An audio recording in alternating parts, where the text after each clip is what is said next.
Olá galera, eu sou o Nano e hoje a gente está aqui para falar sobre a diferença entre emulador, máquina virtual, camada de compatibilidade e container. Vamos lá?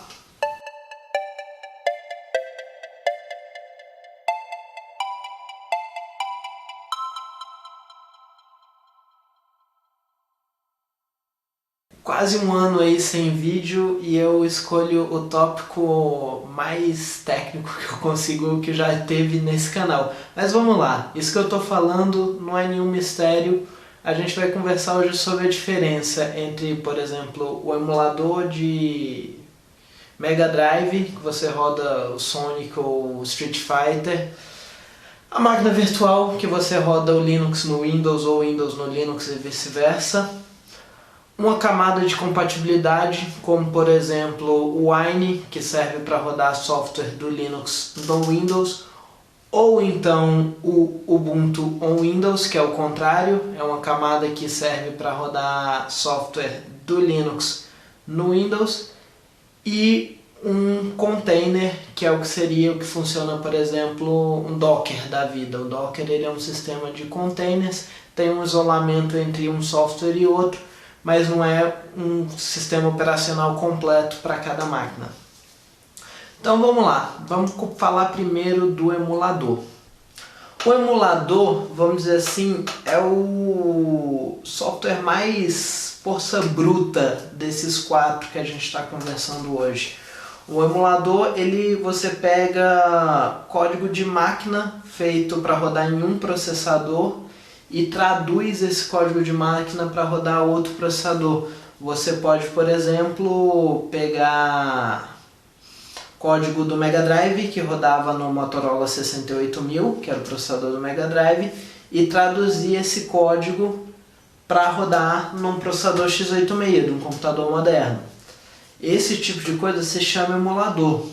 Emulador é uma ferramenta muito poderosa. Quando você faz um emulador de alguma coisa, você meio que pode praticamente rodar qualquer sistema em outro sistema.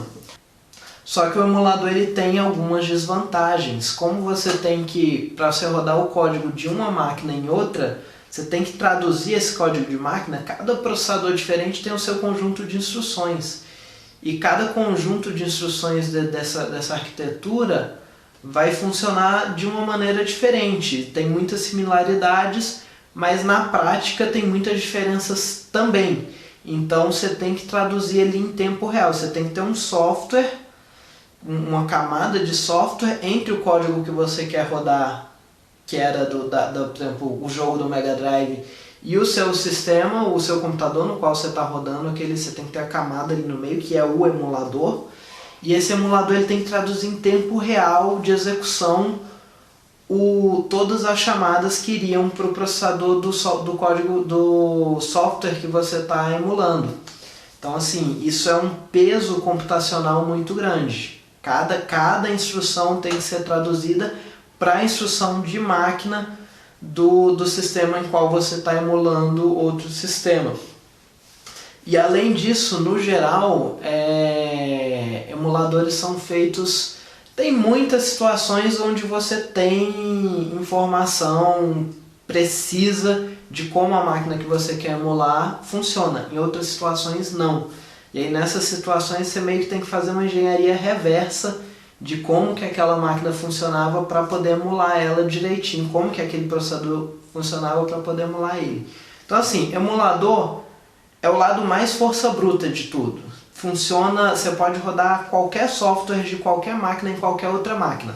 Mas é caro computacionalmente, você não consegue emular um computador moderno em outro computador moderno. Você não consegue pegar um smartphone processador ARM octa-core e emular ele num notebook x86 octa-core. Não vai funcionar bem, porque você não vai ter poder de processamento para fazer tradução em tempo real de todas as instruções que a máquina que você está emulando precisa para funcionar em tempo real.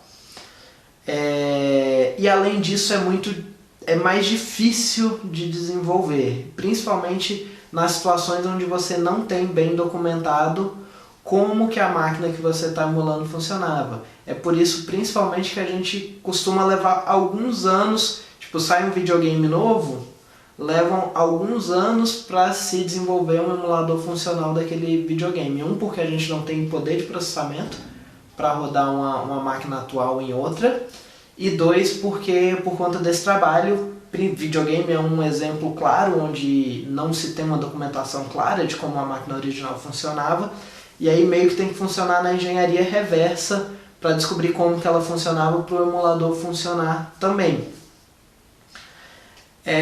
Dando um passo à frente, a gente tem a máquina virtual. Grande limitação da máquina virtual é que tanto a máquina hospedeira que está rodando a máquina virtual quanto o sistema dentro da máquina virtual, eles têm que ser compatíveis, têm que usar a mesma arquitetura, o mesmo código de máquina. As máquinas virtuais originais eram quase emuladores, assim, tinham umas certas diferenças. Ele não precisava traduzir em tempo real o código do que estava sendo executado, mas precisava cuidar de muita coisa para a máquina virtual não ter a habilidade de dominar a máquina hospedeira.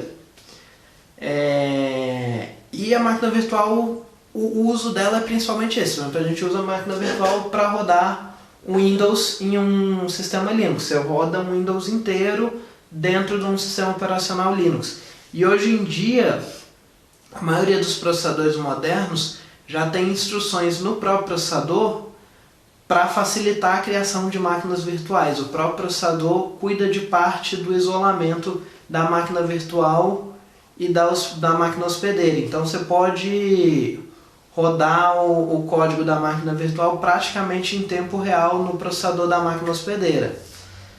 A desvantagem da máquina virtual é que você tem que carregar todo o sistema operacional. Tipo, você está rodando Linux na hospedeira, todo o Linux, toda a memória do Linux, tudo que o Linux precisa para funcionar está carregado em memória, e ele está usando o processador ali para rodar, para fazer as tarefas dele. Quando você carrega o Windows na máquina virtual, você vai ter que carregar o Windows inteiro em memória também. Normalmente você reserva uma parte da memória para a máquina virtual. Por exemplo, você tem um notebook de 16 GB e você quer rodar uma máquina virtual do Windows com 8 GB para o Windows. Você reserva esses 8 GB, vai ficar só 8 disponível para o Linux. Você reserva esses 8 GB, esses 8 GB vão ser ali só a memória do Windows. Só o Windows vai ter acesso àquilo. E o Linux vai ficar só com os outros 8 GB, vamos supor, no nosso exemplo.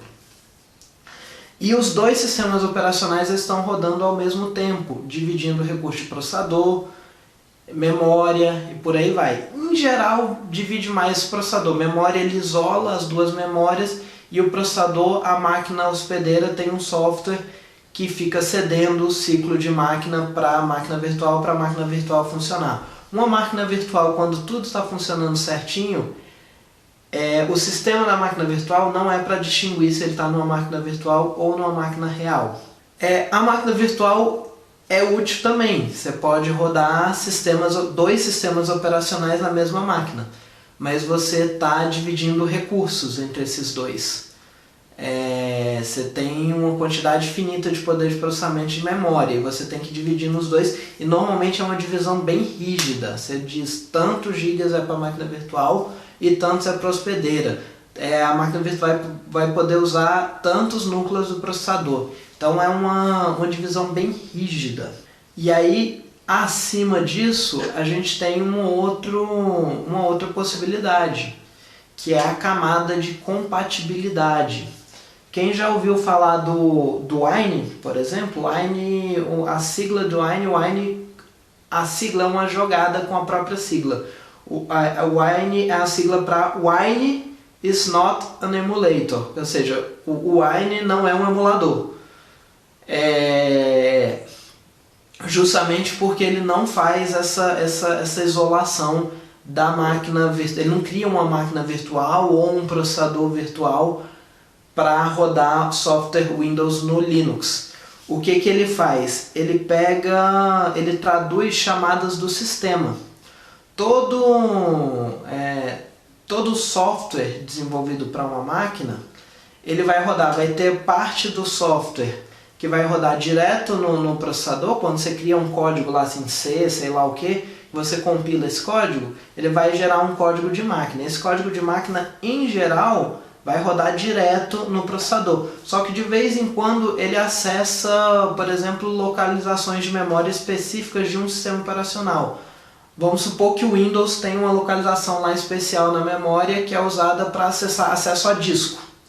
Todo software, quando ele quer acessar o disco, ele vai naquela localização de memória e vai usar aquela localização de memória para gravar ou ler arquivo.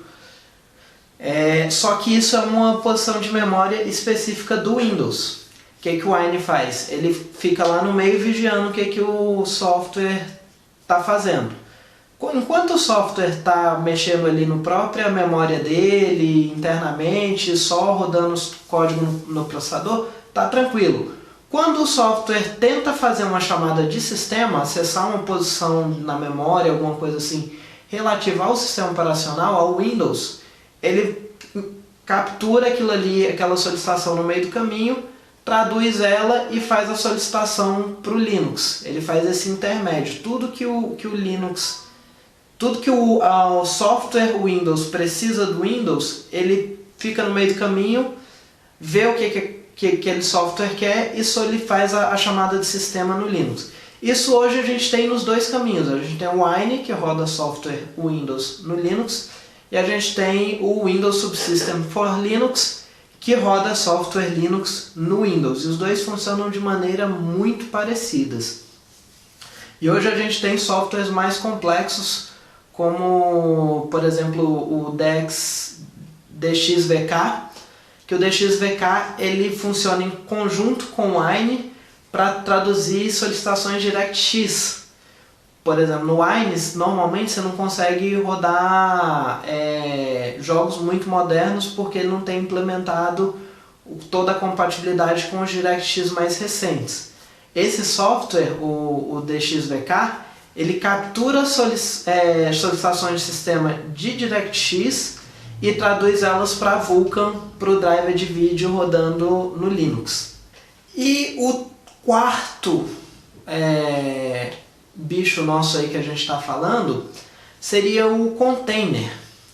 O container ele serve para quando você quer rodar software de um sistema no próprio sistema, mas você quer manter esse software isolado do sistema. E o container dá umas habilidades muito interessantes. Por exemplo, você quer montar um servidor, no lugar de você instalar uma distribuição Linux no computador, e lá instalar um software de banco de dados, instalar um software servidor web, instalar um software servidor de e-mail, por exemplo, um software servidor DNS. No lugar de você juntar todos esses softwares dentro do mesmo sistema operacional, no qual você pode ter um software que acidentalmente tem uma incompatibilidade com o outro e sobrescreve uma parte do outro e faz o outro parar de funcionar, você pega e cria esses containers. Os containers, eles rodam com uma camada de software que ele simplesmente isola um processo do outro. Então você tem um software de servidor web rodando um container. Ele vai ter ali acesso o software de gerenciamento container, normalmente o pessoal usa o Docker, vai pegar e dar todos os recursos necessários para ele, inclusive vai criar um sistema de disco virtual, vamos assim dizer, para ele, e ele vai acessar os arquivos dele ali dentro. Ele pode inclusive disponibilizar bibliotecas do sistema base, do sistema operacional no qual ele está rodando, para o software que está rodando dentro do container. Só que ele está isolado, ele não consegue ir lá e sobrescrever alguma coisa no sistema base. Ele tem o sisteminha dele ali e ele dá algumas coisas muito interessantes. Você pode criar backup dele, ele não corre o risco, se um componente do seu sistema parar de funcionar, você não precisa reinstalar o sistema inteiro, você só pega aquele container daquele componente, joga ele fora, restaura um backup ou faz alguma coisa do gênero, mas a limitação dele é que você só pode rodar software do próprio sistema base, o sistema base que você está rodando os containers tem que ser o mesmo dos containers, porque ele vai compartilhar o mesmo kernel, que é quem faz a comunicação do sistema operacional com a máquina. Então pessoal, é isso. A ideia desse vídeo foi gravar um vídeo rapidinho mesmo para começar a testar. Eu me mudei agora recentemente, eu parei de morar no alojamento do aeroclube onde eu trabalho, me mudei para uma casa e aí com isso agora eu tenho espaço para poder gravar vídeos e eu escolhi um assunto praticamente aleatório, é um assunto bem interessante, mas a ideia era gravar um vídeo rápido para começar a testar e experimentar aqui com o espaço novo que eu tenho, como que eu posso gravar. E a ideia é voltar a desenvolver conteúdos para o canal. Eu espero que vocês tenham gostado.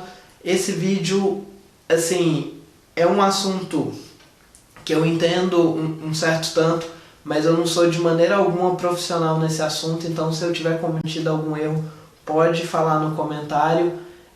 Se tiver alguma dúvida, pode comentar também. Se eu souber responder, eu respondo. Se eu não souber, eu dou o caminho para onde você pode pesquisar a sua dúvida.